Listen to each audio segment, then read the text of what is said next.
Welcome to the Grappling Grappling Rewind Podcast. Welcome to this week on the Grappling Rewind Podcast. On this week's show, we are going to preview all of the athletes that are in the BJJ Stars Absolute GP, BJJ Stars 16. A little bit of an odd show because there's actually nothing to recap this week. As always in the show, I'm your host, Maine, to my co-host, Corey. How you doing, man? I'm awesome, bro. How you doing? I'm doing pretty good. So we have an odd show today.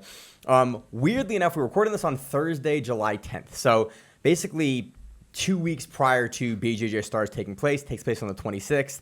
This coming week's show, we're going to preview who's number one. But this week's show, because we have like an odd week essentially, what I wanted to do is BJJ Stars, the Absolute GP. The GPs for BJJ Stars are a lot of fun. Yes, yeah. And I love occasionally getting the crew together, getting grappling around together, or folks that like at our gym and our association together to watch the cards because usually they're a lot of fun. They're fun to watch. A lot of times there's two commentaries. There's an English commentary that is usually recorded in Austin, Texas, and it misses a lot of the fun. And there's a Portuguese commentary. It is very fun to get the whole crew together.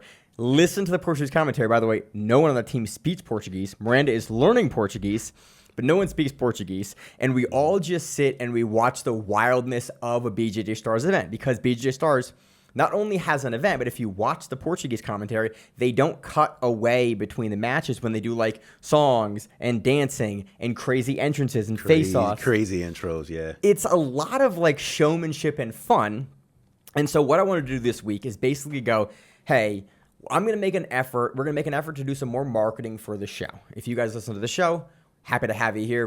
Very appreciative of that. If you want to get together with your gym or your friends or people that watch grappling or people that are looking to get into submission grappling, that's sort of always been the driver for this show was give people that were interested in following submission grappling and understanding it, figuring out like the pro landscape. There just isn't, when we started the show, there wasn't a good vehicle to go, hey, I want to get into watching the professional side of the sport that I do.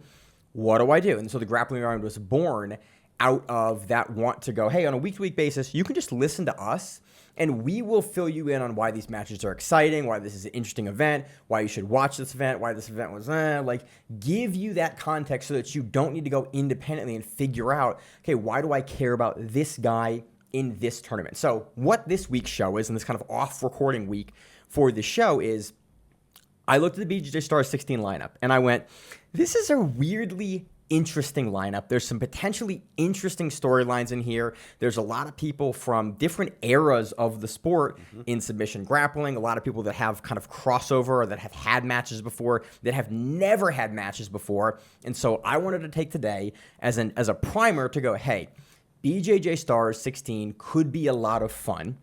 If you are interested in watching with your friends, have them listen to the show. Send them the show, hey, here's why this card should be a lot of fun. Here's why you should come over to the house, bring some chips, and we should watch BJJ Stars 16. So send it to your friends if you like the show, if you like where it goes. We are the Grappling Rewind. This is this week's show. Normally what we do on the show is we preview and we break down events. Typically for bracketed events like the BJJ Stars Absolute GP, we talk about the athletes a lot of times. But we don't go through because for BJJ Stars, we don't have a bracket until like the day before or sometimes even like the day of because we record the show prior to, the events happening. It's hard to talk about matchups because you don't know, okay, well, this guy's on the opposite side of the bracket. They're not going to meet. Or, hey, man, there's a first-round matchup that we would have talked about, but it's hard to preview. BJJ Stars is going to have a big-ass bracket, and it's also going to have a bunch of really fun super fights. Next week, we'll probably touch on the super fights, but this week's show is the big basically big preview. Thank you. Preview, there we go. And a bunch of what-ifs. The what-ifs of storylines. What are we going to see and why it's interesting and why maybe you should watch it. And if you're new to the show, I'm Maine. I'm Corey. We have a whole team here at the Grappling Rewind that runs. We do a weekly show that basically recaps and gives you information about professional grappling and follows the storylines of really just what's happening on the mat. Athletes to watch that are interesting, that are putting on interesting performances, where their careers are going, and sort of giving you, I think somebody described it as like inside baseball of like what's going on behind the scenes, but also on the mat of like why this event is neat and why I'm excited to watch it. So with all of that being said, we got no news because we just did the show a couple of days ago. We are going to look at this bracket. So in the BJJ Stars bracket, it's an eight-person bracket, 8-guy bracket. We have Fabricio Andre. By the way, this is an absolute bracket. It's going to be a banger. It is very funny to lead with Fabricio Andre because if you don't know a lot about Fabricio Andre, historically, a 66-kilo guy, which is about 145 pounds. Yeah. Absolute goes up to, I think Josh Saunders in the bracket as well. I think he weighed in at like 235 for his match with Gordon Ryan Huge. a year ago. The weight discrepancy is going to be pretty extreme. But Fabricio, I'll get more into Fabricio here. Fabricio Andre has a history Of being a giant killer. of jumping into absolutes, and so we'll talk about his Polaris run where he did this before. He did this in ADCC. He is a guy that we have seen before jump into an absolute bracket where you're like, yo, Fabricio Andre's in this. That's going to suck for him. And then he starts to do stuff, and you go, all right, how far is he going to make it? Yeah. And almost to the finals sometimes. So Fabricio Andre is definitely the dark horse. I do not think Fabricio is going to win this. But as a fellow small dude, I think he's going to win it. are you like I hope. 175? I mean, I'm a small guy. Okay. I'm a small guy. I was a featherweight for years. I made 135 once. Oh, that's crackhead status, man. But now I'm 160. I'm Wow. getting fat. It's having a great time. So, next athlete we have Roberto Cyborg Abreu. Gonna be the oldest and probably on paper the most credentialed guy in his mid-40s. Veteran, multiple-time ADCC champion. We have Enola Braz. Eli Braz, because I'm going to keep butchering his name. It was call him Eli. Eli. Eli. I thought when we initially did the preview for this was a Zaki Behance, and I texted Corey. I was like, hey, man, it's these guys. And then Corey texted me and goes, hey, man, are you sure it's a Zaki Behance? Because I clarified. And then he texted me a picture of Eli, and I went, yeah, that is absolutely not a Zaki Behance. He goes, that's this guy. And I went, right. We know him. He was at ADCC. So... But just for context, I guess Zaki Bahance's last name is Braz, correct? It is Braz. It's shown as Braz. And a lot of times what he goes by is he's one of the guys that goes by a couple of different names. And Braz, I am used to seeing Braz in a heavyweight tournament. It is a Zaki Behance, a Zaki Braz, as he's called sometimes. So I saw Braz and went, he's using a different first name again. Whatever. Because in Portuguese, Brazilians have a lot of times 3 to 6 names, and when the way these things are previewed, we get names out. A lot of times you'll look at there's some Dos Santos, they leave, and it'll have, and it is seemingly because again none of us speak Portuguese, random for what names they use as the first or second or third or last. Cyborg Santos is also Cyborg. This is So the naming scheme for how we call athletes can sometimes be very different, which is why a lot of times Roberto Abreu, we all go, yeah, Cyborg. Who's another good example? Diego Oliveira, Pato. Diogo Race, Baby Shark. You just go by their nicknames for a lot of them because it is very inconsistent with Durango. Buchecha on the spot. Yeah. Buchecha's name. Marcus Almeida. Wow. Okay. Yeah. Yeah. It's but you say Buchecha, wow. You're like, yeah, Buchecha. Buchecha. What's his actual name? And you're like, Buchecha. Yeah. Krokop. Not his legal name. So it's the same thing with these guys. Pedro Mourinho is also in this tournament. Pedro Mourinho, a guy we've been following since Purple Belt in this exciting ADCC. Been doing well in ADCC. He's a one champion. We have Devontae Johnson in this as well, who actually we just talked about one of his matches last week. Yes. On AIGA. When we talk more about him, we will get into basically the back and forth kind of nature of his game as far as activity goes. We also have a guy that we haven't talked about in a minute here, Australian Josh Saunders. Again, ADCC Oceanic and Asian Trials medalist or winner for the first Asian Oceanic Trials, punching his ticket to the ADCC World Championships. He was in that. Really, really quick rise from just starting training blue belt to white belt to brown belt in a couple of years, and black belt, really, really quick. Again, you're 235 and jacked and committed to training. You can do a lot of things real quick. True indeed. And again, but the results kind of speak for itself. Had a match with Gordon Ryan. Yep. And the last two guys in this is Javier Zaruski, another ADCC veteran, and Haisam Rita. So Haisam Rita, the giraffe. enormous. I think is he Ghana? He's from Ghana. Guyanese, yeah. I always No, want. not I Guyanese, always Ghana. want to have him be Angolan because in an early event we did, he did a super fight in Angola. I was like, oh, he's from Angola. Totally not from Angola.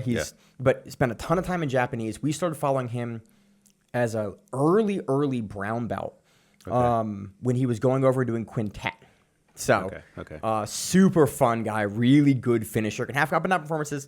He's now at the B team in Austin, Texas, with guys like Craig Jones, like Ryan. Is he though? I haven't seen him forever. Is he not at B team anymore? I don't know. I thought he was at B. I watched a lot of B team videos for a while. Okay. So he might not be there anymore, but he was at B team for I think it was Carpe Diem. Yeah. Initially when he was in Japan, he was there for years. Yeah, we haven't seen him for a while, so I'm not sure where he is. This is you brought this up on the pre-show.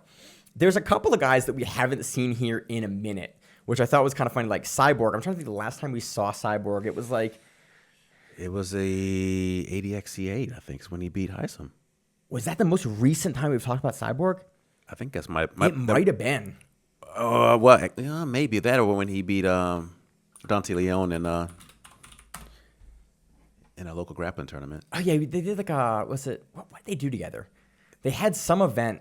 Grappling Industries. I think it was Grappling Industries. Yeah, it was Grappling Industries. And you're like, why is that? Because occasionally Cyborg will jump into a Grappling Industries and you're like, that's not fair for the rest of us. Can you imagine looking across the mat seeing Cyborg? Dude, remember that one tournament that Dante Leon, it was the Arnold Expo a couple years ago. In the absolute finals, it was Cyborg Abreu, multiple-time IBJJF World Champion, ADCC World Champion, and Dante Leon, trials winner, ADCC medalist, Nogi World Champion, like in a Grappling Industries bracket. You're like, that's not fair to the rest of us, guys. That must be a misprint, but no. So yeah, I looked up Cyborg's record here.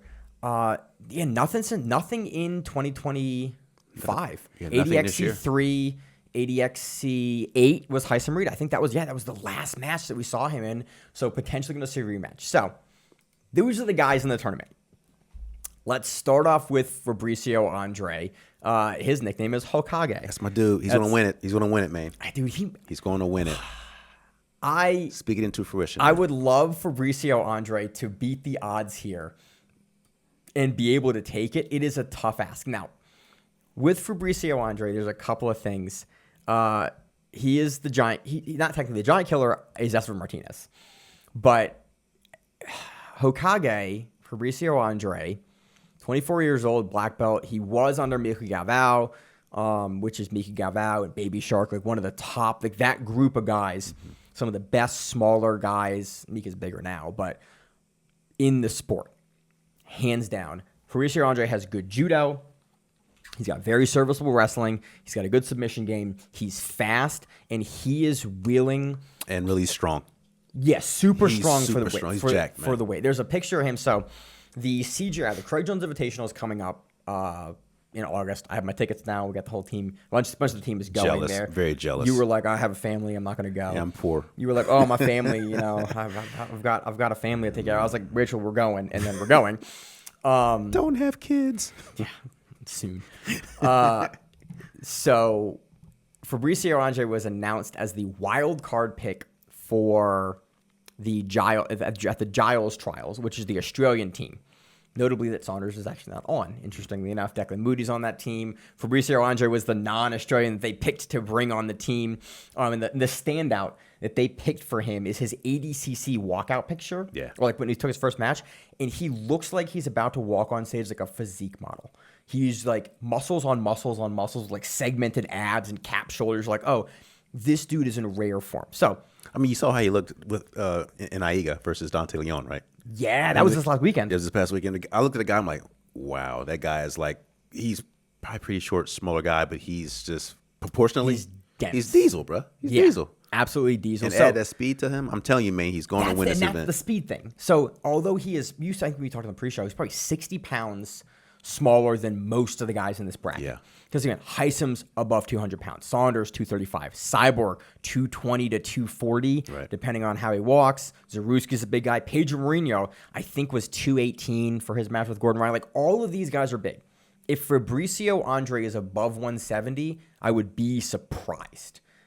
Yeah. What if he's 170? I'm surprised. Yeah, very 165 would be about the biggest I would expect Fabricio Andre to be in this tournament.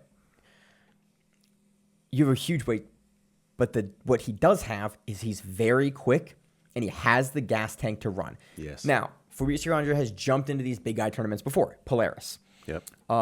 At Polaris, he had match after match against bigger and bigger guys. He actually had a win over Giancarlo Bodoni. He beat Giancarlo. He beat Owen Lidley. Yes, those two guys. Yeah, Owens and again, he lost to bigger Kynan in the judoka. finals. And then he's in the finals. So, for context there, Fabricio Andre, did he medal at ADCC last year?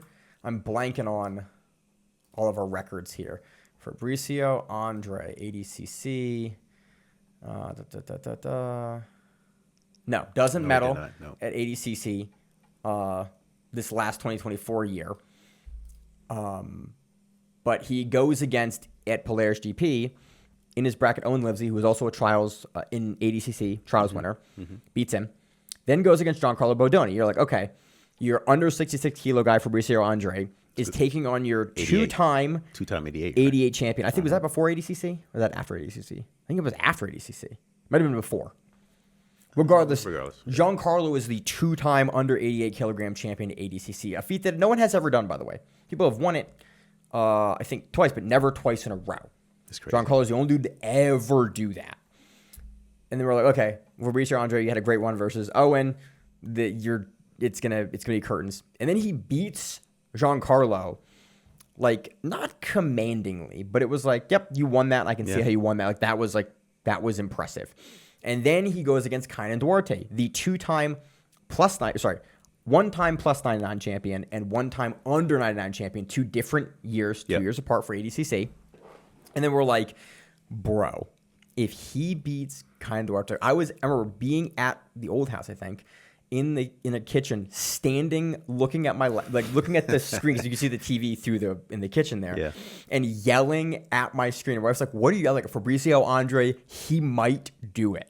And then we sat there and watched it, and Kynan was like, it was close there for a second. Then he just big dog. Fabricio almost threw Kynan, and then Kynan went, dude, I gotta put you down. Like, I gotta really like be a mean dude, and that, generally speaking, in the absolute, when Fabricio Andre got put against, was it Pato first round, or was that Pato and Victor Hugo, or was that Pato and Fabricio Andre? When he's done it before, they always give him the big guy, which historically ADCC, that's why like Keith Corian got Bushesha in 2019 first round. Absolutely, like that's me. But they typically will give your biggest 99 guy, your smallest under 66 guy, because it's a spectacle, and also it's like, hey man, I need you to be able to beat this guy. And so you got to go first. Fabricio Andre does have the skills because, generally speaking, the big guys are not as quick. If they get a hold of Fabricio Andre and they can hold him down and they can stifle him, he is very beatable in this tournament. Yes, that's a big if. If you do not do that to Fabricio Andre, he is a live dog through and through for this entire tournament. And he has showed us that he can do it before. Yes.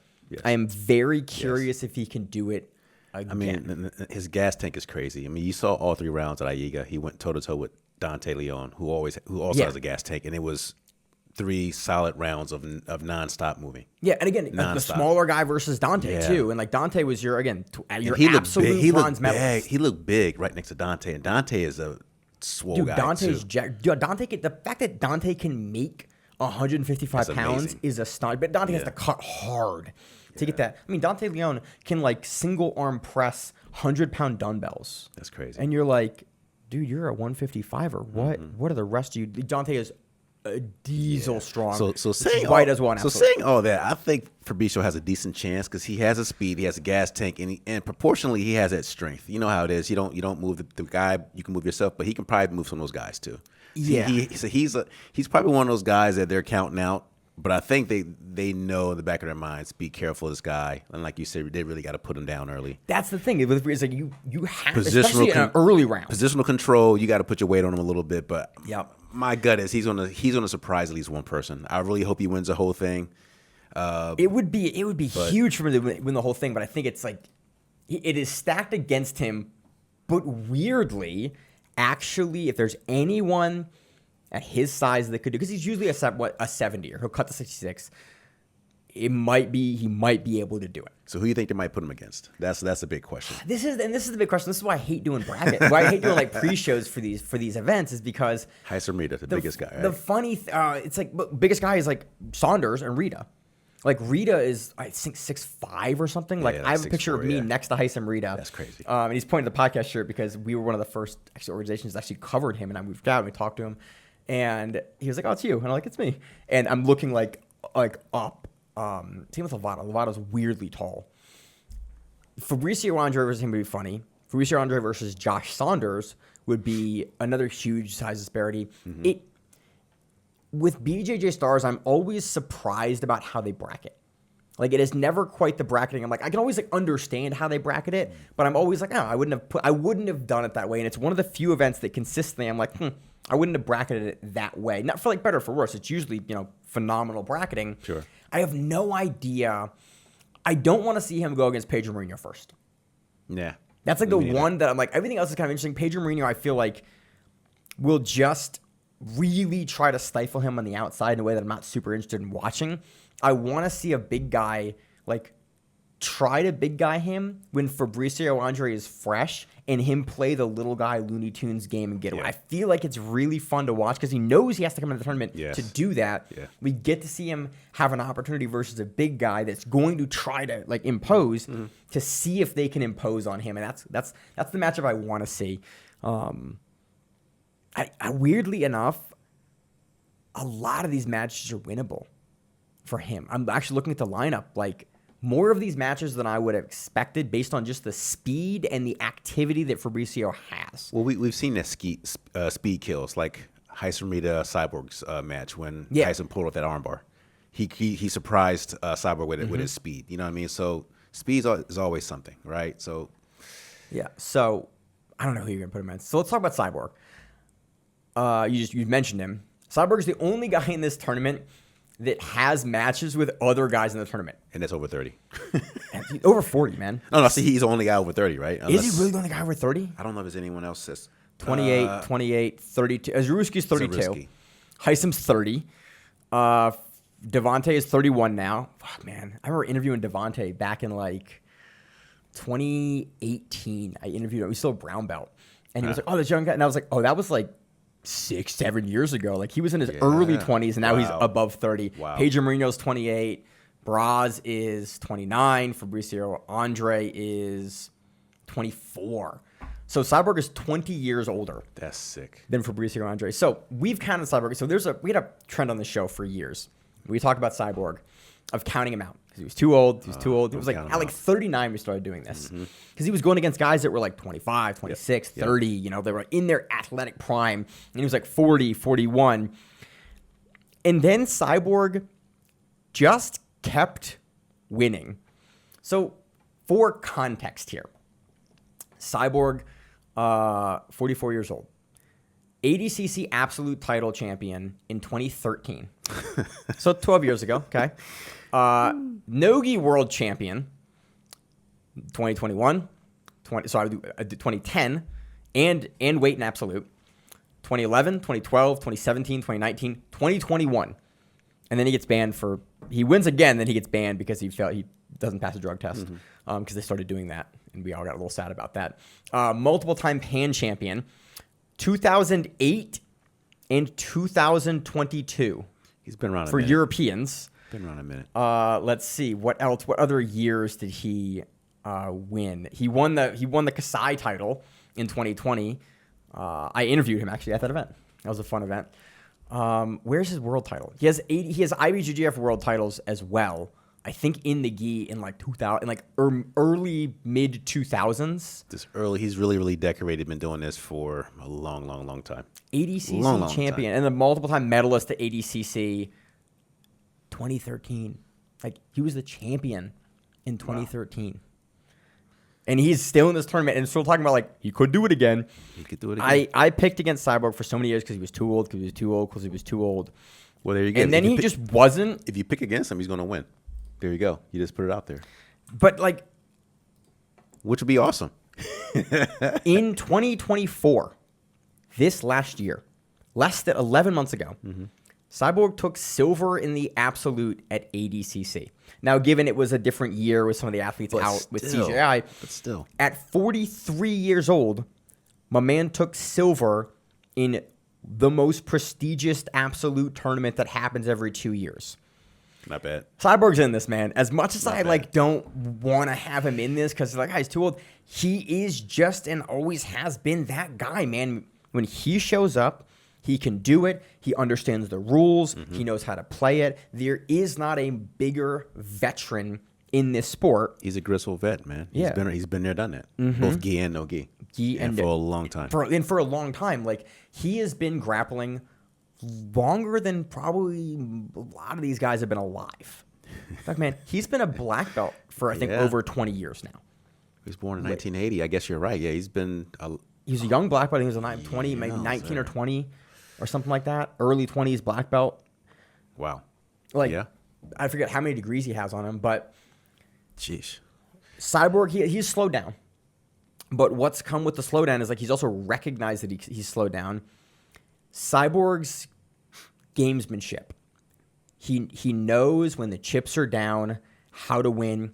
He knows how to position himself to win. He doesn't have those competition nerves. He has been there and done that to such a degree so many times, time and time again. I think I always kind of discounted that when we were doing these previews in the last couple of years when Cyborg was a little bit more active.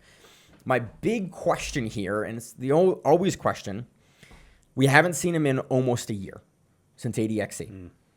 He looked good his last outing at ADCC, but he prepped for ADCC, and it was a little bit of a weird year for ADCC. Yep. What does Cyborg look like at 44? And at some point, we know he's on a bunch of stuff, which is why he didn't pass the IBJJF drug test. At what point, how long can he stave off that, athletic physical decline? 44 is not what it used to be. Realistically, and that veteran kind of savvy comes into these things where you wonder, does he beat, the rematch we had? He had a match at ADCC 2022 that was the submission of the year and the match in the submission of the event. Submission of the year, obviously. Haisam Rita essentially jumps over his guard and armbars him super quickly. 20 seconds? Something like that. Something crazy. The sequence was really quick. It might have been later in the match, but I think it was early in the match, actually. And it was this breakout moment for Haisam Rita. They rematched this last year, which is Cyborg's most recent rematch. Cyborg knows what to do. He's in a cage this time with Haisam, and he takes a decision over Haisam Rita. There was not a lot of activity in the match, but Cyborg wins it. I kind of hope we don't see the rematch. Yeah. But we could see the rematch. They might put him on different sides of the bracket. Yeah. Cyborg beat Devontae Johnson in 2019 in the IBJJF, so 6 years ago, when he was in his late 30s and Devontae was in his mid-20s. He has a win over Javier Zaruski this last year by points at ADCC. Yep. He also has a win over Pedro Mourinho in 2021 at the No-Gi World Championship. He lost to Pedro. Oh, you're right there. Yeah, I have it written down wrong. He lost to Pedro in 2021, 4 years ago when he was 40. But still, it was a close match. It was a close match, and it's a decision. He lost victory. by decision. So an IBJJF, and it was close, and there was not a lot of activity in the match to really pin where it's Pedro is one of the best guys in the world at having a really slow match that he's able to win the decision for. That is the Pedro Mourinho match. He is incredible. That's why he is so who's number one events. Yeah. He can stall you out. Yes. And then his wrestling is good enough and serviceable, and then he can push enough activity in bursts to I think he kind of won that. Yeah. In a really kind of close contested match. So that's but it shows even when Cyborg loses, it's not typically by submission. That's why the Haisam one was so impressive because it was Cyborg's not a guy that gets submitted with a great degree of frequency. Correct. I'm trying to think of how often he's been subbed, and it's not. There's not a lot of guys that have subbed him. He has a guillotine loss to Kynan at ADCC when Kynan was getting everyone with that. Yeah. Kynan has 4 guillotine wins that tournament. Let's see. Then his other loss, the same tournament twice. I think Kynan guillotined Declan Moody twice and Cyborg twice in that tournament. And then he has another loss overtime. Armbar loss, Haisam Rita 2022. And then the doesn't get next subbed a lot. submission loss he's going to have is Loop Choke Margali, 2019, Third Coast Grappling. FYI, Cyborg was like, I think, a day of replacement for that event. Oh, okay. So that was like, Okay. I forget who dropped out, but that was like, Cyborg was like the day, it was supposed to be, I think, Keenan. And then Keenan got injured. And I think, I could be wrong about it. It was the first Third Coast event. So was the one it? that was on that little stage that had Yeah. the back, like they were going to the wall. Gotcha. That was like, again, we're 6 years ago. And Magali was a brand new black belt then, right? Or was he 2019? Somewhere, right? Yeah, he was newer. He was a newer black belt. And then we have, again, a knee bar loss to Victor Hugo, Absolute Finals, Nogi Worlds 2019. I remember breaking that one down. And then in their weight class, he beat Victor Hugo. So that's a 1-1. But again, we're 6 years later. He doesn't lose very Doesn't often. get subbed a whole It lot. doesn't- That's why when he doesn't does, get it's so impressive. So Cyborg's super hard to put away. He's a veteran. He knows the rule set. He knows how to win. It's like he just knows how to do it. And knows how to bring people into his game. Slows him down a little bit, goes to more stand-up, more wrestling. Mm-hmm. Yeah. And then he's super hard to take down. He's super hard to do much to because he's Cyborg. cyborg. He's cyborg. That's what he called him, Cyborg, man. I'm gonna go out of order here from our notes that we have. Let's go into Hyson Morita because we just talked about him. Hyson Morita, he's 30. He's listed out of B team, and I think he's still out of B team, but he does move around a little bit. I think he is still out of the B team down in Austin, Texas, with Craig Jones, Nick Rodriguez, Nicky Ryan. Who else is at B team? Declan Moody. Declan Moody's at B team. Ethan Carlson's a B team. Damian Anderson's a B team. Yeah, like what's his name from IUGA? He competed on IUGA. Glasses. Wojcik. Yes. Wojcik's a B team as well. Like, yeah, a lot of like super high level guys at B team. Cyborg has a good judo background, and the thing that has always been really Hyson has a really unorthodox game and is a burst fighter. Mm-hmm. And he can just overwhelm people with bursts of offense. And that's sort of like the thing that whenever you think about Hyson Brady, you think of like the Cyborg armbar. Like he can do that to people at any point in time. Hyson is also on the other end of that, subject to some big losses. Yes. Like has lost to Lachlan in a Chinese promotion, has by heel hook, has a loss to Gio Martinez. Yep. You know, in one of the early quintets, I think, right? He got guillotined, or did he guillotine Gio? I thought it was Gio guillotined him. I think Gio guillotined him. Because he beat Richie. He beat his brother. Yeah. Again, we're talking about going back to years. I think we're going back to like 2018, 2019 for quintet. But like you were saying, he's really kind of hot and cold. He's not very consistent at times. Like sometimes Yeah, that's the big problem with Hyson is like he's not very consistent. But he can have these But when he's on, he's performances. on. That's the thing. When he's on, he's incredible. Yeah. It's just him putting that being incredible into a tournament consistently is something we just haven't seen from him consistently. Yeah. But you're now at B team. You're now in the room with a lot of killers, man. A bunch of killers, a bunch of bigger guys. Like you're in the room with Rodriguez. Yeah. In the room with Craig Jones. I'm not sure how much Craig is actually at B team anymore. Probably training regularly with Nicky Rod. Yeah. You know, another you're really with good big guy. strong guys that are going to give Moody. you Yeah. Declan Moody, guys that are going to give you that work. You know, that work at a level that you need. You're going to have some size parity with some of your guys. Mm-hmm. You go into one of these absolute tournaments now, having been at B team for I think 2 years now or something like that. Yeah, sounds about right. Because he was at Assembly Jiu-Jitsu with David Garmo in like 2013, and then he came over and then he moved eventually down to B team. I'm trying to think of other like big Hyson. I think he had a match with Elder Cruz, so he got Cruz's back, finished Elder Cruz. He just has these impressive like burst moments where he puts someone away. But he will also be on the receiving end of that and also have matches where he sort of just gets pushed out of the match, like the Cyborg match, where it's like nothing really gets going and you can stifle him. Yeah. And so it's like it's very hot and cold, but has the tools, if he puts it together, to blitz through everyone. Yeah, because he has all the physical attributes. He's tall, he's strong. Yeah. Very, very bursty grappler, as you were saying. When he goes. He's kind of like a larger version of Fabricio Andre, but leaner. Yeah, in a kind of weird way. Yeah. Yeah, and I noticed at first when he got the B team, he was.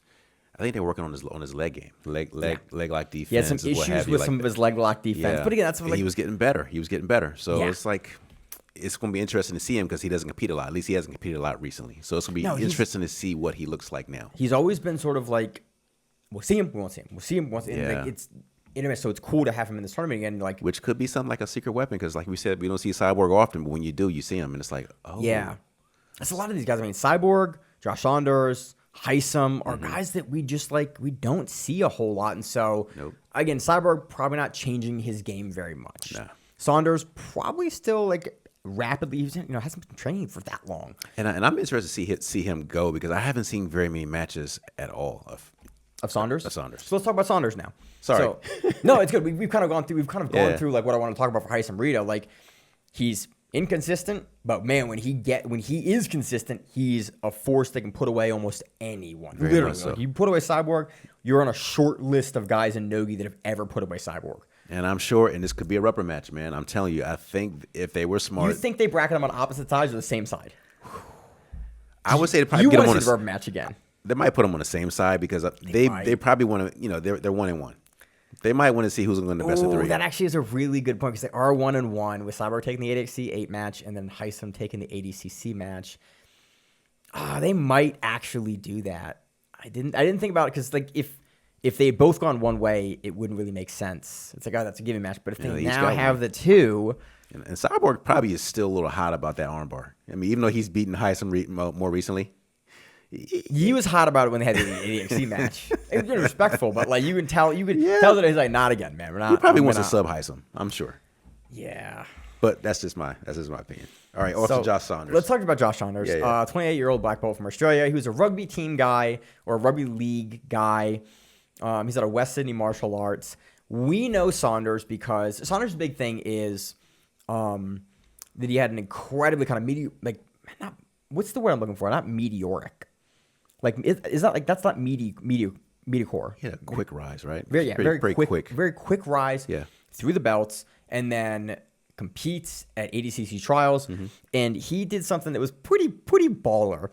He put out he had a seminar scheduled for Monday or the next week, and the flyer for the seminar is, let me teach you what I won ADCC trials with, or how I won ADCC trials. And I was like, you did that before you won trials. It was and he was advertising. It was basically hey man, I'm doing this seminar because I'm going to win trials, and then I'm going to teach what I won trials with at the seminar. Wow. And then he did it. Wow. And I was like, wow, that's pretty ballsy. That is a level of confidence that is insane. And I appreciate when athletes, bet on themselves, have that level of confidence in their game and hey man, I know I'm the guy. Yeah. And I'm willing to put my money where my mouth is and advertise the seminar and advertise that I'm the guy because I actually am the guy. And then he wins it, and you're like,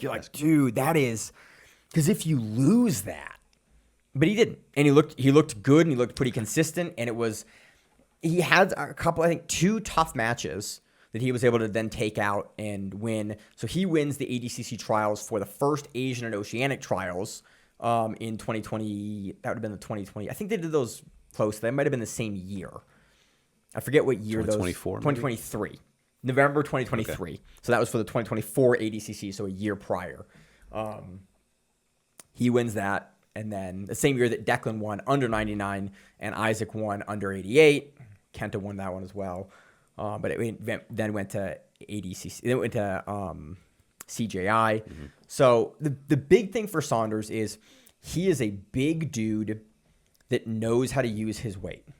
And he is fairly, not mean competitor is the right way, but he has a very physical game, and he will get you down, and he will control you, and he wants to smash you down. He wants to control you and just use the attributes that he has to stifle your game. Okay. That's kind of why I don't want to see him with Ricio Andre first round. So yeah, he's more of a classic big man jiu-jitsu. Yeah, and it's very effective. And when he runs up against other big guys that also have that game, he is the big guy. And he is the guy, hey man, I don't care. You're also like, you are not going to get out of this. He's also relatively quick for a guy of his stature. Okay. We did see him have some trouble versus Gordon Ryan when him and Gordon Ryan had a matchup. Who doesn't, in 2024. Exactly. That's like, who doesn't? That's when we talk about matches guys have had with Gordon Ryan, because pretty much all of them have had matches with Gordon Ryan. Gordon's fought Cyborg twice, I think. He's fought Josh Saunders. I think he's had matches with Devontae Johnson at IBJJF. He's fought Pedro Mourinho. Did he fight Heisman? I don't know. maybe at ADCC. But that was 2022, so that would have been the year Gordon did his division and Absolute. But Heisman might have been at B team. No, they were still together. I'm not sure. I feel like they have, but I don't remember. Again, your matchups for Gordon are like, it's one of those, we talk about it, but it's like, yeah, it's Gordon though. Like, it's Gordon. He beat everyone. Yeah. And then he retired, and you're like, okay, well, no one looked good against Gordon. Well, it's very interesting because he almost becomes an irrelevant matchup for a lot of guys because no one looked good against him. Right. No one beat him. In like the modern, like there's like 3 losses or something like that, and like early black belt when it's like, I don't really care. You're like 6 brand new right? black belt. I don't really care. And he's avenged most of those, and like no one really looked great against him. And so it's like, yeah, you lost to Gordon. Moving on. It's now that he's retired, it's such a funny match to benchmark guys against because you're like, and no one beat him. And so it's like, okay, well, he lost to Gordon. Okay, everyone lost to Gordon. Moving on. It's like Floyd Mayweather. Everyone lost to Floyd. And moving on. You're like, okay. Yeah. The big thing that we see Saunders on things like Subversion, which is the event in Australia. He's the champion of that. He had a match with Bob Frias. Like, it's really, Saunders gets a hold of you. He trips or throws. He gets you down. He pushes you out. And he forces you to have to overcommit or shoot on him to sprawl on you. Like, he is just a wall in front of you. Now, a guy like Cyborg, a guy like Heisman, a guy like even Devontae, I think a lot of guys that are not going to be as worried about Saunders being that wall in front of them, are going to like have a better strategy to deal with him than a lot of the guys that we saw him against trials. Like Saunders had a really good match against Damon Ramos, who's a really tough North American trials winner in ADCC 2022. And in that match, I forget exactly how it went, but it's like Saunders takes that match of Ramos to then go and have a match with Felipe Pena. Felipe Pena went, cool, I'm a veteran here. I know it. And that's the big problem with Saunders' game is that it is very, very effective until he runs into super elite guys, like S-level guys in the world. And they go, I see what you bring to the table. It's almost like the Nicky Rod problem. Like early career where it's like he runs into like, it's like, oh, you run into Akane Duarte. He's like, yeah, man, I kind of know how to deal with this. Early career Nicky Rod is a better example. Like, I kind of know how to deal with the overwhelming physical attributes you bring to the table. And so Cyborg is like, yep, I know. I've seen you before. I fought Orlando Sanchez. I fought Andre Galvao. Like, I've seen a physical wall in front of me before. I fought Heisman Rita. Like, he's going to know how to deal with that. But I think if you run into a guy like Fabricio Andre, that's such an effective strategy versus Fabricio Andre. I think Pedro Mourinho, honestly, is one of the more interesting matches for me to put Josh Saunders up against because I think both guys will push, but Saunders is so much of a bigger guy that it will force Pedro Mourinho to have to show off his wrestling. I potentially think he can, he can put Saunders on his back, and I'm very curious the improvements that Saunders has made since the Gordon Ryan match, which is really the only other match we saw him on his back for a significant amount of time. That's those improvements since ADCC. So that's like, I think we're going to be able to see improvements to Saunders' game, and that really excites me because it's like, the big guy, the big, new, precocious black belt. Now he's had some time. That's an SAT word, man. I get there occasionally. Braggadocious. I think I said it wrong. Braggadocious. Okay. Black belt, like that persona. how is he improving his game? Because he's improving his game. He's not a dumb competitor. He's a good competitor. Okay. How is he improving? I think this tournament will give us an opportunity to see how he's improving in a way that I'm really, really excited about. Like, how does he look from the bottom? Yeah. Is anyone good enough to force him to play the bottom? Or is everyone going to deal with him from the guard? So that's sort of I thought about how Saunders may look in this tournament. Interesting. Other guys we got, we have Devontae Johnson, Bones. We just saw Bones last weekend at AIGA. Rishi Ranger was also there. Was Pedro Murillo at AIGA? Yes. Yeah, he was at AIGA. He was part of Kasai. Pedro's yeah, he had matches too. Yeah. Bones. He lost to Isaac Michel. Oh, he did lose Isaac Michel. Yeah. Because remember they were up 4-0 and they didn't want to go the last couple of rounds. And they said, hey, by the way, if you forfeit, you don't get paid or something like that. So they had to fight Big Dan. Yep. And Pedro had to fight Isaac Michel. Yep. Remember that. And he lost by decision to Isaac Michel. But it was still like Isaac Michel looked phenomenal. He looked a lot bigger. He looked a lot bigger. Yeah, dude. That was a fun. That new Isaac Michel. I'm like, I'm really curious. Like, I want to see Isaac Michel in ADCC trials again because I think he takes 88. I think he takes 88 if he goes again. Interesting. Because he won it last time. Is that with Giancarlo or without Giancarlo? Your Oceanic trials. So Giancarlo's ain't ever doing trials again. Because Giancarlo's two-time champion. Giancarlo's going to get that invite forever. I thought you meant actually ADCC. No. Sorry, I meant in trials. Because I think Michel will have to do trials again. So, because he can't do CGI. Because him and Craig have the disagreement, the legal disagreement, where Craig's like, yeah, but I'm not going to sign a contract with you ever again. Got it. Because they had that beef. Makes sense. And so it's like, we're going to see Isaac on the ADCC roster because like he's probably going to win one of those trials. I would be shocked if Isaac didn't win one of those trials. So I'm excited. I'm excited to see because he looked really good. He did look good. Back to Devontae. Sorry about that. AIGA was good. If you want to watch AIGA, it's free on YouTube, and we recapped on last week's show. Went through like probably 40 of the 55 matches on the show, which we weren't supposed to do. Right. And then we went, I had fun watching it. It was 17 hours of jiu-jitsu. Let's talk about it. It's a long 2 days, man. Bones was at AIGA. He looked good. Now, my big problem when we talk about Bones is sometimes with Devontae, you can get a very slow, like Devontae is a Unity black belt under Morel Santana. He runs his own gym now. He is phenomenally talented and really good and really world level athlete, world level guy. But sometimes he will just take his foot off the gas and play a counter game and let matches slip away from him and win by really thin margins. Mm-hmm. And then occasionally you will see him drop the hammer down on someone. You're like, where was this 6 months? Like the last 6 months. We watched Devontae take most of his matches, but like by thin margins, or like, yeah, it was a good victory, but like you kind of put him down and held him there. Mm-hmm. And like Devontae's good enough to do that. And then you'll see Devontae throw like a Darce or an Anaconda and just lever through. You're like, and just put guys away. And you're like, exactly. Like, you can do it. I know you can do it. So when we talk about Devontae, if he gets into a tournament where he is that force and that freak of nature in front of you, he wins. Yeah. He wins consistently. If he gets into one of the tournaments where he's passive, he's pensive, he's not on the forward pressure, he's not doing enough, he very easily loses a decision here. And that's always my concern. We always say, like, wish Devontae shows up, right? That's the thing. Is like, he can win both ways. But in these big, big tournaments like this, my biggest concern is, like, you can't have a slow, like, meh match versus... Not like, in this GP, you can't. And then, like, consistently expect to win it. Right. Because you're going to have a guy that realizes, okay, Devontae's going to do this to me. And, like, I'm just going to hammer the pace. And if Devontae's not ready to meet the guy and ready to play that more passive game, he's just not going to win those decisions. He's not going to win those moments.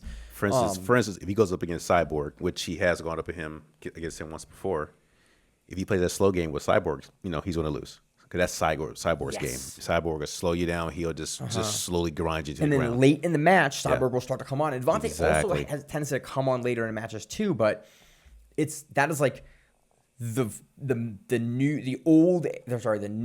like veteran Cyborg way to play it. I just don't feel really confident in Devante's ability to like take a match like that over Cyborg. No. Over like the rest of the field, very probable he takes that. But like Cyborg, like I don't know if even with a guy like Josh Saunders, like if Saunders gets a hold of you and like slows Devante down late, does Devante have the gas to like force Saunders to run there? Because Saunders leaned on him. Like, can Devante work himself into a match where he's fighting from behind and then have to come back, which he can do? Or is Devante on the front foot and like actively putting pressure on the guys in front of him, and then he easily wins most of the matches? Now here's a question: How long are these rounds? Do we know how long the rounds are?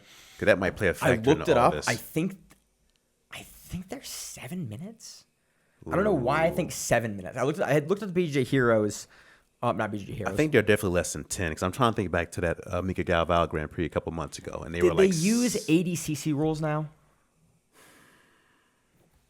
For this, I don't really think it matters. I don't really think it matters that much. Like all these guys are familiar with IBJJF and ADCC rules. Like I don't.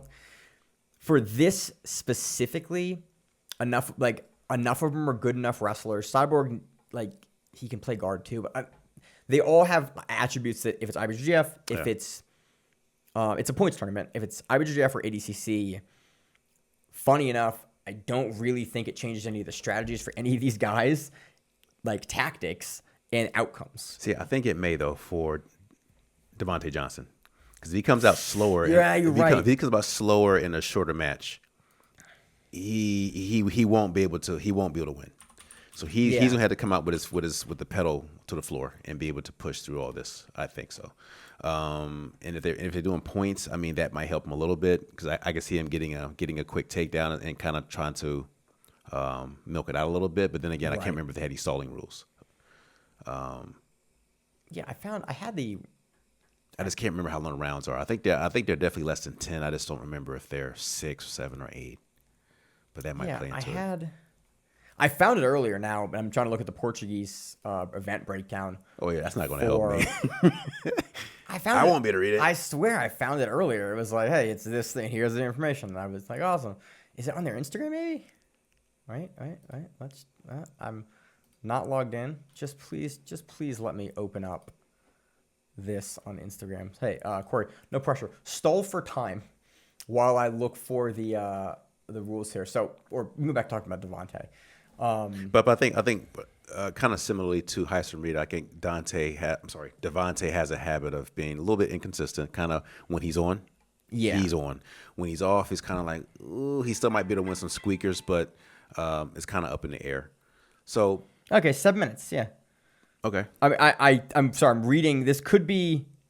Okay, yeah. Rules ADCC confirm as Mundial's tempo de luta 7 minutes. Nata harasa overtime. Okay, here's the translation. Fight time 7 minutes. There will be no overtime. Fights can only happen inside the time. BJJ Stars 16 edition. Here are some updates to our ADCC rules match. So historically, ADCC rules for the for big tournaments, it's 8 minutes. This is 7, so you have 3.5 minutes of points, 3.5 minutes no points. Okay. So you think that Devante is going to struggle more in a shorter if he comes out comes out with a slow, grindy, I'm going to take my time, I'm going to kind of like ease into this a little bit. He doesn't have the time to work. He won't. He'll be behind, as they say in football, behind the sticks. Yep, I agree. Yeah, Devante's a tough one to pick here because of just like the dichotomy of the two styles. Yeah. Has a great record, has a bunch of huge wins over big guys, wins at Polaris, wins at IBJJF's Nogi World Champion in 2024, all through the colored belts. Devante just killed everyone. And if you look at his record, man, he has like some really great wins against some great guys and some losses against great guys. You go, what happens? He's a bit hit or miss at the top level because he has technique, but he has those wins over the big guys, which is the thing. It's like you can do it. So the technical side he has, physicality he has. I mean, he has a gas tank. It just comes down to which ones. And I know he's been bulking up lately. The guy's huge now. He's never been small, but he's a lot bigger than what he was. So he's a physical specimen. So if he can find his stride, he might be one to look out for too. So the last two guys we have, the guys I know the least about. Eli Braz, he got into ADCC after a good performance at ADCC trials, when we had a bunch of dropouts from CJI 1. He got in, didn't go that far in ADCC, but, had a good showing. For the first or second Brazilian trials, he makes it to the fourth round, gets beat in the fourth round at Brazilian trials. He is really, really, I'm looking at Braz or, I'm missing two guys. Okay, so we'll go to Roos here in a second. Yeah. I'm just less familiar with Braz. I think he's a newer black belt. Not a newer black belt. Yeah, he's a black belt. Oh yeah, sorry, yeah, but he's not a newer black belt. I thought he was a newer black belt. We just don't have enough data points to really, comparatively to the rest of the people in the field. Yeah, he's kind of like, kind of an enigma to me. At he least. just won Brazilian Nationals. Like that's the biggest thing. He's like, it was like, I want to say a couple months ago, like last 2-3 months ago, Brazilian Nationals. Let's see other big things. Yeah, really the big things we know him for are those trials performances, like silver at trials, or sorry, not silver at trials. Really good performances at trials. We're getting some conflicting information here because BJJ Heroes doesn't have all this stuff listed. Other sites have different information listed. He's one of the guys that there's a couple of guys that have a similar name, and it's confusing to pick information from him. He is the dark horse of this tournament for me. Brazilian Nationals means you're really good. Yeah. Doing well at trials Yes. means you know how to do ADCC rules, which is a big deciding factor here. Did we talk about Pedro Mourinho? He kind of indirectly, I guess we did. Okay. Well, let's run back into Pedro Mourinho right now, because I have really nothing more on Braz. Do you have anything more on Braz? No. He's just like he's the dark horse that I know the least about. Pedro Mourinho is who's number one 205-pound champion. Yep. He beat Giancarlo Bodoni at who's number one, the ADCC, two-time under 88 kilo division. He is he's the guillotine king. He's the guillotine king. He's the guy. The thing that makes me laugh with Pedro Mourinho is you want to wrestle him, and then he actually wrestles, and he's a pretty decent wrestler. Yeah. And you can't wrestle him because he's got a nasty guillotine. Very and he nasty. and he's willing to throw it on you. If he gets on you, good luck. He is willing to throw it on you, and I mean this with the utmost respect, because it's a lot of the black belts aren't willing to do that. He's willing to throw it on you like he's a purple belt, where it's like, hey man, I got Reckless nothing abandonment. to lose Reckless for it, and I'm abandonment, gonna go punching for it. Like that's the thing. It's like a lot of guys get to the black belt level, and they get cagey, and they pick their moments. Pedro Mourinho will chuck that guillotine on you, and he knows he has it. And it's just a lot of guys at the top level get cagey with that tool, with that guillotine. Yeah. Mourinho didn't. No. And as a result, it's suddenly this ever-present tool that, like, it's the reason why you see shots done a certain way in jiu-jitsu. Guys don't want to shoot on Pedro Mourinho. No, it makes sense. Because he's just a dangerous problem on that neck, on that guillotine. He has an insane squeeze. By all accounts, by the guys he's finished, by like looking at him put people in that guillotine, it is just a huge problem. That's why kind of the Isaac Michel match was such an impressive performance for Isaac Michel to be able to out-wrestle Pedro Mourinho. Which isn't done very often. Dude, Giancarlo Bodoni, ADCC. And again, Giancarlo Bodoni looks different ADCC time versus other time. Like we saw him at AIGA last weekend. He looked really good. But it wasn't but ADCC. Like, Giancarlo versus Roberto Jimenez at ADCC. I will pick Giancarlo every time. Giancarlo versus Roberto Jimenez at AIGA. The match we saw, it's like Giancarlo looks like a different dude. Isaac Michel looked like a different dude at AIGA. Pedro Mourinho, when he's competing for the Who's Number One championships, when he's at ADCC, like he is on, and he is incredibly hard to deal with because he will lull you, kind of like Devontae. Yeah. Into an outfighting match where it's like, okay, I can't shoot on the guy. I can't, like, you're left. It's like, he's also an incredible, like, forward pressure passer. And so it's like, you can't wrestle him up. Right. You can't sweep him because he plays at that mid distance. Yeah. And you cannot wrestle him. So he's just this nightmare. And that's why he's the Who's Number One champion. And I think it'll be so hard to see anyone take that away from him other than a guy like Tyra Tolo or Isaac Michel or like somebody like that. Because he has a style that is just so hard to deal with, and he can force you into areas that he is incredibly hard to beat. He's just unwilling to play Like, he is not a guy that you're going to get into a protracted, like, pressure passing guard play game. He's just not going to do it with you. Yeah. He's a guy, hey, man, I've now pushed you down, I've wrestled you down, or you've pulled. Like Giancarlo Bernard, I'm going to force you to play this mid-range guard where you can't get a hold of me. You can't wrestle me up. You can't lift me up. You can't force me into a low-range guard. You just, like, you're stuck with me as the aggressor passing, unwilling to give you any guard play. And it's like, oh, cool. So now you can't win the guard. That's terrible. Pedro Marino's probably not going to pull on you. No. And if he is, he's going to wrestle you up. And it's like, okay, so now he's not going to be on the bottom. And now you can't force him to the bottom because you can't out-wrestle him and force him to sit there. Correct. And so it's this weird, like, ring of he has constructed his game to just be super problematic. So the only thing you can do is fight from the worst position on him, where he is probably the better guy. Which He's is not going to be the which is biggest typically, guy. which is typically from the feet. He's Right. Right. Which is what makes Yeah. I keep saying it, match with Isaac Michelle so impressive. That Pedro Marino is the guy, honestly, I'm the most interested in seeing how guys decide to deal with him, because you know he's in your tournament. Yeah. And if it's a short match, I am very concerned that he's going to have boring matches, because he will try to play guys into his strengths, and they'll let the time slip away from them, kind of playing into Pedro Marino's outside game, doing just enough with the wrestling to win. Now I'm curious. They're not going to see- get desperate. I'm curious to see how he pairs up against some of the taller guys. Like maybe they try to pair him with Heisen Rita. That would be really interesting. Knowing that he's a guillotine guy and he likes to go for the neck and wrestle. I mean, Pedro Marino's what, like 5'9", 5'8", maybe? I think Maybe he's 5'10". You think he's taller than that? I don't know. I've actually... But Heisen's like 6'3", 6'4". Is he that small?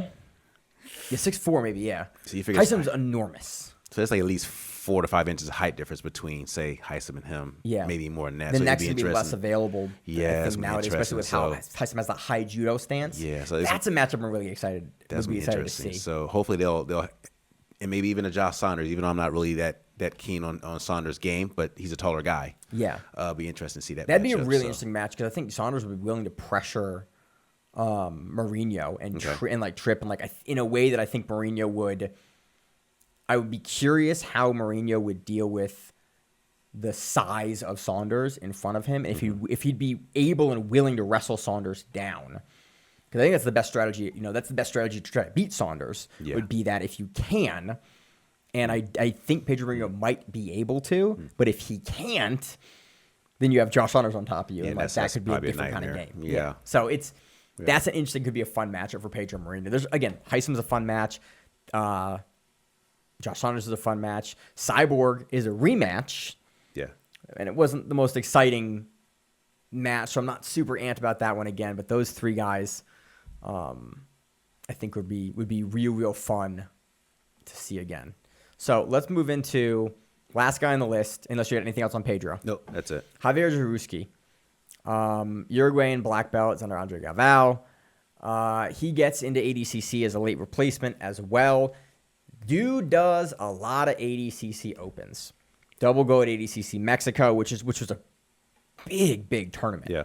I worked with some of the guys, or I roomed with some of the guys that were head refs at or primary judges at ADCC Mexico. Got it. Because we were all in the same boat of like, hey man, I don't have hotels. Do you want to room together? He was like, yeah, man. So there was one guy that we worked a couple events together.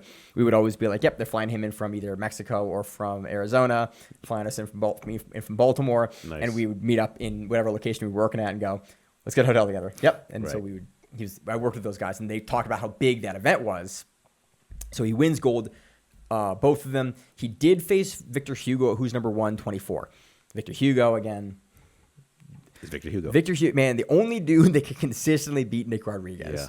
Now, Nick Rodriguez is teammate for CJI too, which is such a funny. You can't Isn't beat him, that join him. interesting? Yeah, why not, right? That's such a funny. It makes me laugh so much because they're both in Austin, Texas. Because Victor Hugo's school is in Austin, That's Texas, true. and Yeah, B-Team's in yeah, Austin, yeah. Texas. I didn't put that together until Victor Hugo was on the Suppleman podcast with those guys. Yeah, yeah. And I was like, oh wait, they're all in the same town. You're like, duh. And yeah. it's so funny. Like Victor Hugo is the only guy to beat Nick Rodriguez consistently, and now I was like, hey man, I can't beat you on our team. And I just like that's Smart. the best pick you could possibly make. That's smart.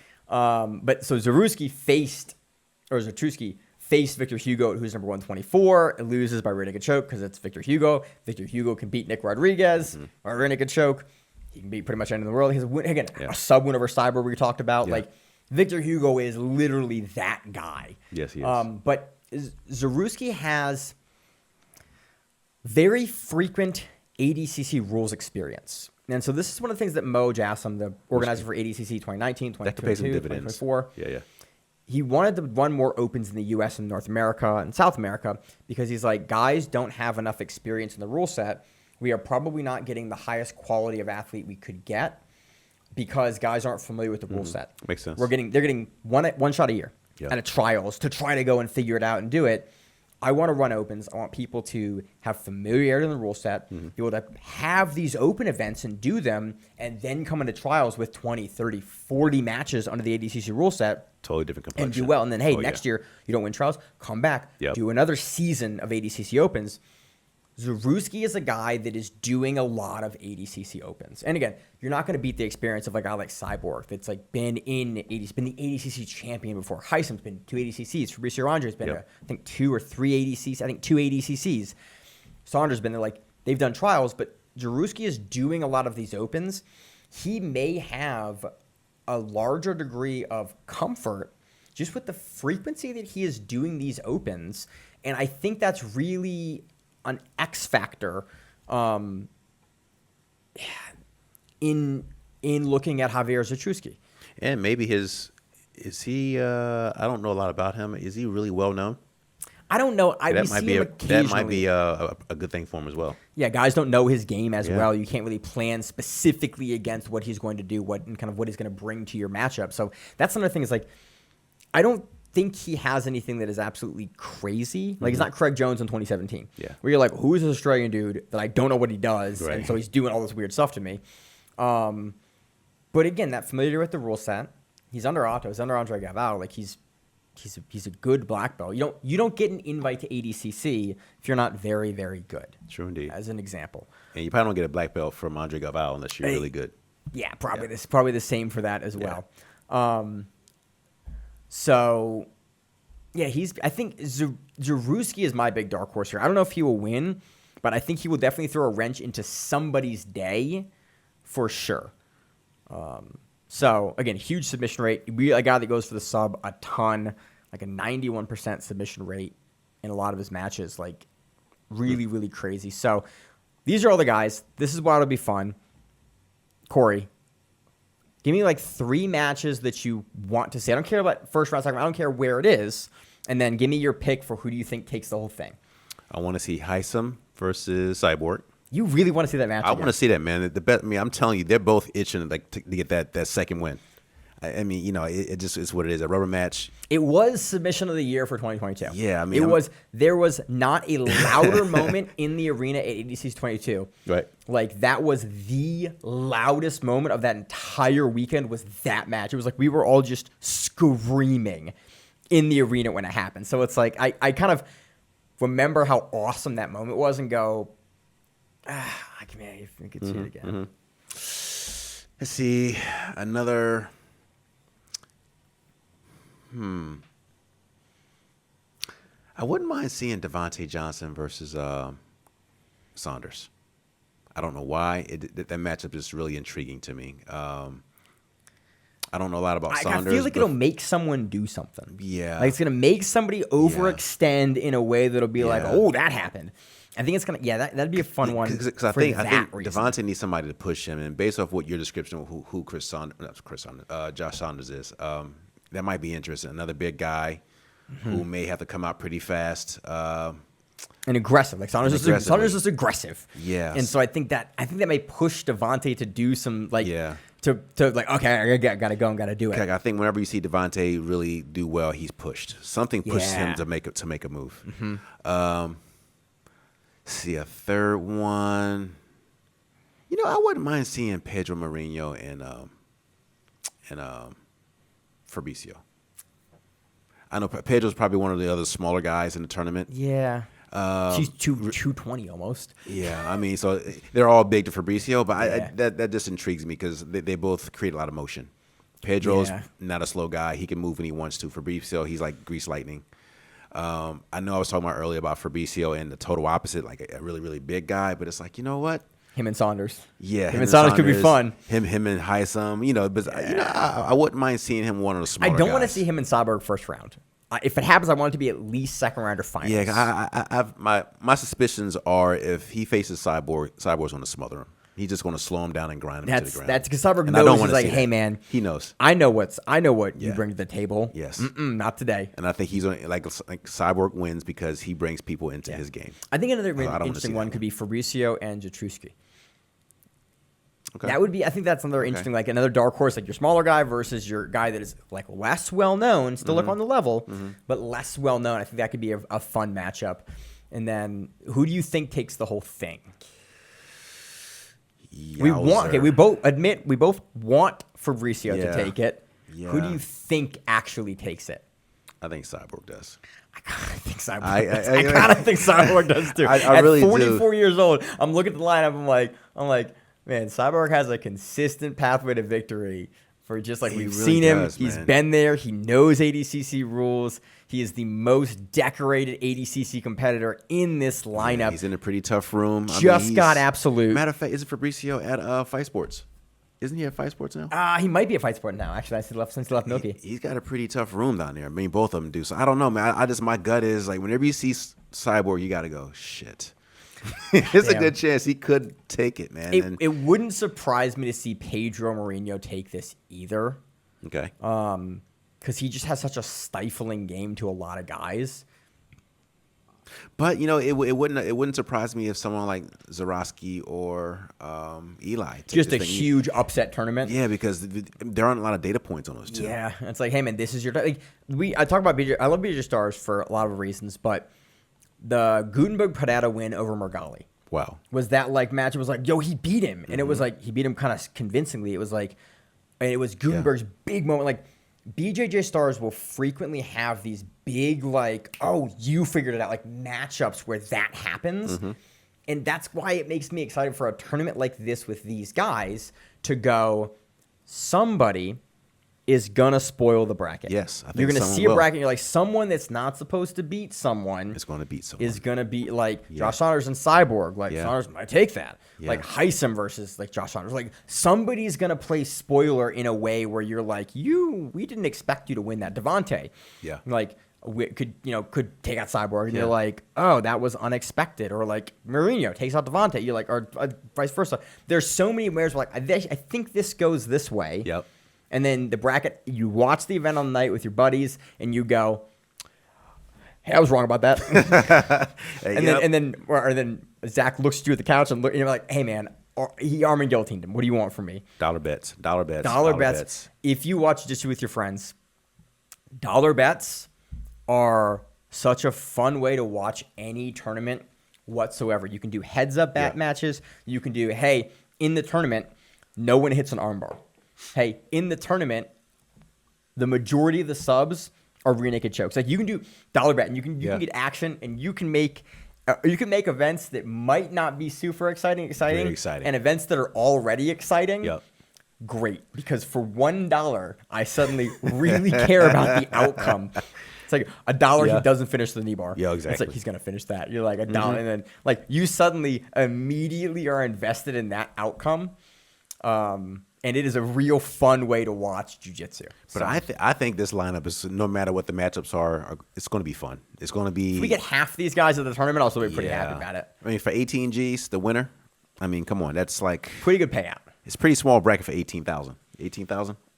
Very win. It's also weirdly very winnable. The more you think about it, very winnable for all of these guys. And you're Yes, like, it is. ooh, you win 3 matches, and then Yeah. you're the champ. So, Yeah. Corey, any kind of closing thoughts on the event or on the guys or anything else you didn't run through? I'm just very excited to see this. And I can't wait, man. Once again, I'm pulling for Fabricio, another small guy like Another me. young guy. Another young guy. Well, I'm not the young guy, but another small guy. I would love to see Fabricio win it, man. Yeah. That would be awesome. And but He's due. Eventually, man, he's going to enter an absolute, and it's going to be like, and Fabricio Andre, you're like, dude, he beat all the big guys. You're like, that's crazy. yeah. So, But it would be nice to see the old guy like myself, like Cyborg. It'd be nice to see him win. I I'm a Bones fan. Yeah. I mean, with most of these guys, except for Zarowski and Eli, I mean, I'm fans. And I think I would be the happiest. Maybe Saunders, those three. I think I would be the happiest to see Fabricio win. But I think second, it would be really cool to see Heisem win. Like him to have a big breakout performance again. Like, hey man, 2022 you were good.